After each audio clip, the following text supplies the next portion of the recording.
Hello, this is Anthony Manning, and welcome to My Journey to Kent. My traveller this time is Carl Grevel, who talks about his experiences growing up in Europe as a third culture kid and his passion for the study of anthropology at Kent and in the US during his year abroad. Hi Carl, thanks for taking us on your journey to Kent today. Hi, nice to be here. So I wanted to start by asking you where you consider to be home. I think because I moved around a lot as a child, it's hard to associate one direct place with home, but I associate different aspects. So say Mexican food reminds me of my mother's family in Texas, sort of Tex-Mex food. And then I definitely enjoyed living in Geneva in Switzerland because everyone in my class at school, they were all immigrants like me. So I sort of felt like I had found my place at 10 years old. It was really weird. So I really enjoyed that. Yeah, and so what's your story in terms of moving around? Was it because of your family's work that you moved, or? Kind of a bit of both. So I was born in the US in Texas, but then we moved from there to Austria. But we lived sort of high up and there was a lot of fog and the weather was sort of bad. So my mother's asthma forced us to move. Unfortunately, we moved to Italy, Verona, which is a very polluted city. So it didn't get better. So then we moved again to Geneva in Switzerland, and then finally here to the UK for health reasons. And also my father's job moved us around a bit. Yeah, so you really have a global outlook in terms of where you spent your childhood. You must have a very broad concept of where home is in that sense. Yeah, in that sense. Well, at least a very broad European view of it. Yeah. Didn't really get out of that, out of Europe. Okay. Can you tell us a bit more about what you're studying at the University of Kent? So I'm studying biological anthropology with a year abroad. So I went to the US and did a year abroad in Tennessee at the University of Knoxville there. I decided to do the year abroad in Tennessee because they have a good sort of forensic anthropology department there. And I just thought I'd try that and see what it was like. And I'm really glad I did because you get educational experience that you wouldn't otherwise get if you just went to an British university for 3 years. Yeah, and so what led you to forensic anthropology? I mean, that's not a subject you study in high school. I think it's because I always really liked natural history, and I was one of those people that didn't really know what on earth I was going to do.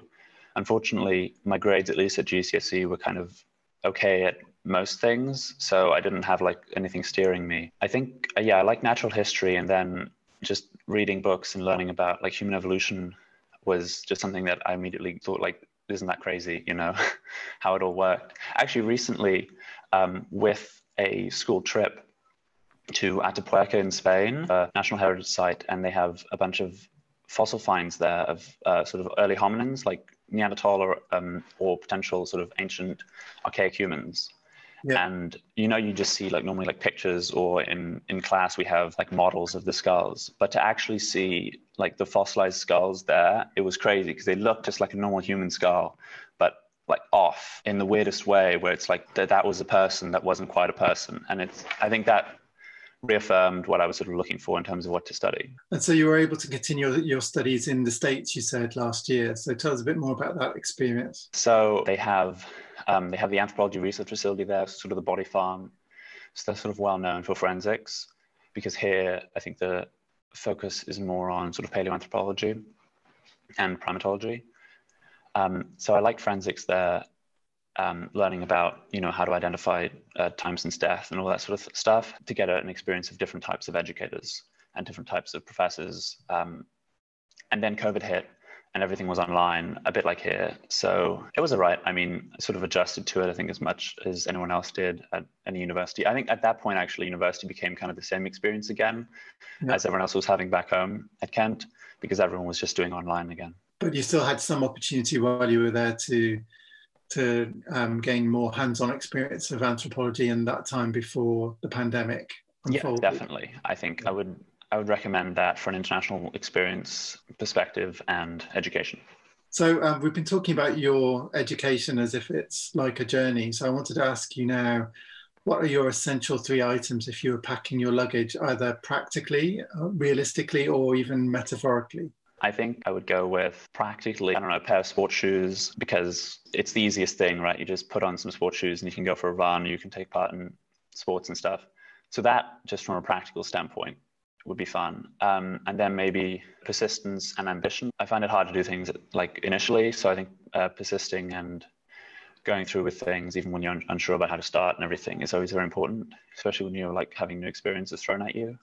And ambition as well, because I think you need to sort of accomplish small steps every day or have something to work on in the long run in order to stay motivated and do what I guess you're doing in this place you're taking your suitcase to. Absolutely. Those are great suggestions. And so in terms of your achievements so far and the things that you've done, has it been all straightforward, or have you also experienced obstacles along the way? I think I've been quite lucky in that my childhood sort of prepared me for everything. At least in terms of going to university, it wasn't really that big of a deal to say, because as I moved around a lot when I was a kid, when you're like the first day in school and you don't speak the language that everyone's speaking and you can't really communicate to anyone, and when that happens a few times, it's a bit daunting at first, and I always felt really bad about it.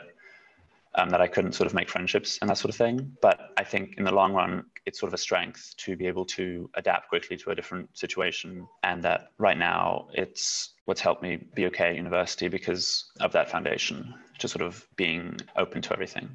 Yeah. And so how does that make you feel about the future in a sense? Do you think you'll be somebody who continues to move around a lot because of that experience you've had so far? Or do you think you'll be someone who wants to stay in one place for longer because of that? That's a good question. I think right now with COVID and everything, it's putting a lot into perspective of how privileged we have been to be able to move around and all that, which is something relatively new in terms of history. But I think if it can be done safely and everything, that there is a lot to be gained from moving around. And if I'm lucky enough to get a job where I can move, but I would love to, yeah. I think there's nothing harmful about moving around and getting a new experience and that sort of thing, yeah.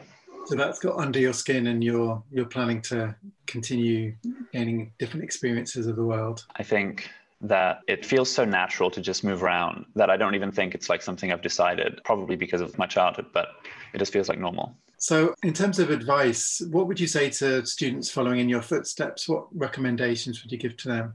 I think everything about what I was saying with like persistence and ambition is very important, but more practically, I think when you go to university, it's important to be open to a bunch of different societies and that sort of thing, and to take your year abroad. For example, I'm part of the committee for the Anthropology Society here at Kent, and I think that has led me to be able to do things sort of distract me a bit from studies and everything. So if you keep saying yes to different opportunities that present themselves, even if they don't seem that academic or like they're going to lead to your degree directly, I think everything that you sort of do in that regard is just to stay busy, or to, like with the society, we've done trips to Germany and Spain, as I said, and just organizing that and getting a different kind of skill set from all that is beneficial. But also, I think that academics and everything sort of follows much easier. It's hard to sort of focus on work, but if you can always look forward to something you're doing extracurricular or to build a different kind of skill set later on throughout the week or so, then you'll find yourself doing almost better at university as well. Yeah, brilliant. So really maximize the opportunities that you have